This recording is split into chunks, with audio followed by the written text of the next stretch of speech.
Bismillahirrahmanirrahim. Assalamualaikum warahmatullahi wabarakatuh.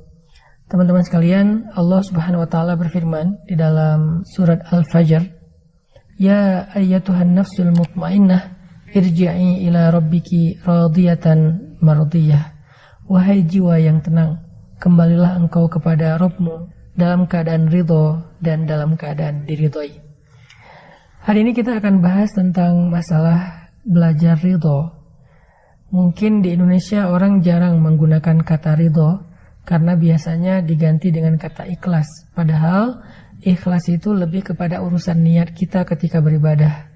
Cuman kita kan sering bilang kalau misalnya ada yang dapat musibah, ikhlasin aja yang ikhlas. Padahal di situ bukan bab ikhlas.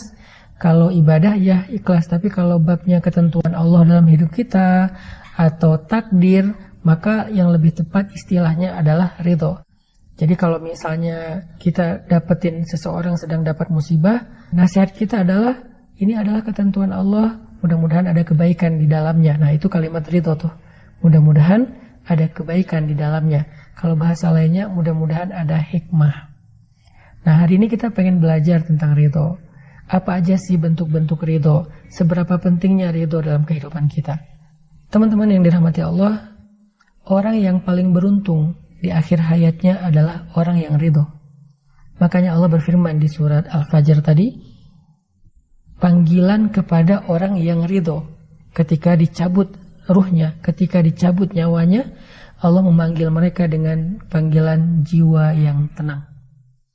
Padahal kita tahu sakaratul maut itu adalah keadaan yang paling sulit. Sampai Allah menggambarkannya di surat Al-Qiyamah, kalla idza balagatit taraqi wa qila man raq wa dhanna annahu al-firaq wal taffatis saqu bis-saq.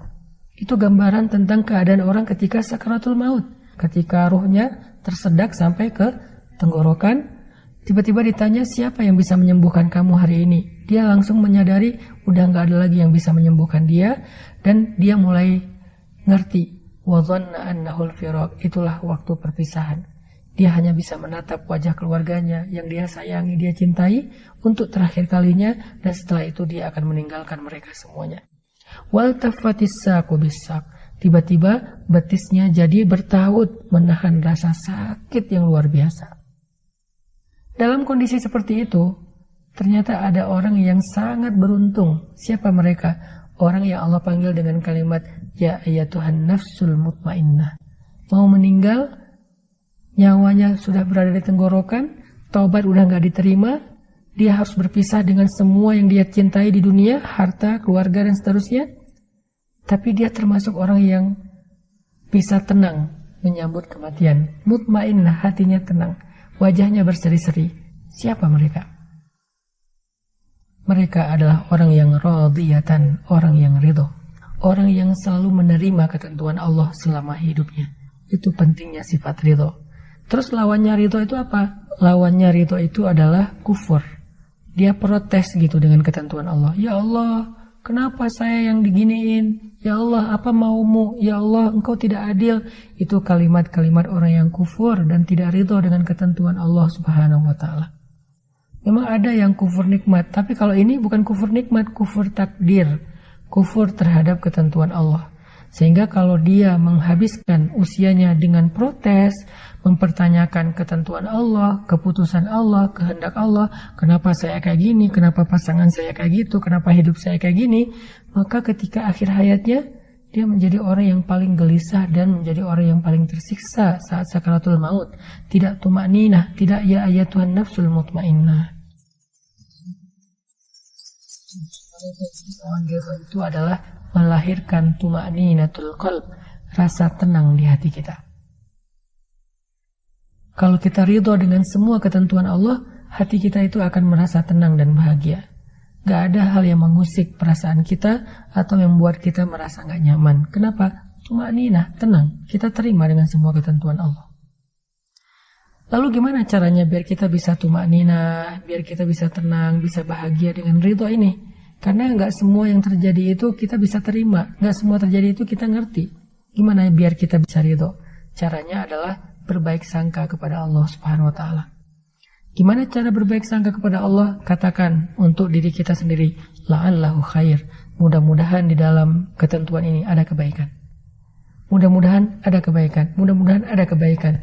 Kata kebaikan inilah yang kita ucapkan berkali-kali agar kita selalu yakin Allah itu nggak pernah pengen menzalimi hambanya. Allah tuh nggak pernah pengen ngeprank hambanya. Allah tuh nggak pernah pengen cuman harkosin hambanya, ngasih harapan kosong. Enggak. Allah itu la yukhliful mi'ad, nggak pernah ingkar janji, nggak pernah harkos, nggak pernah PHP. Allah itu nggak pernah bidzallamin lil abid.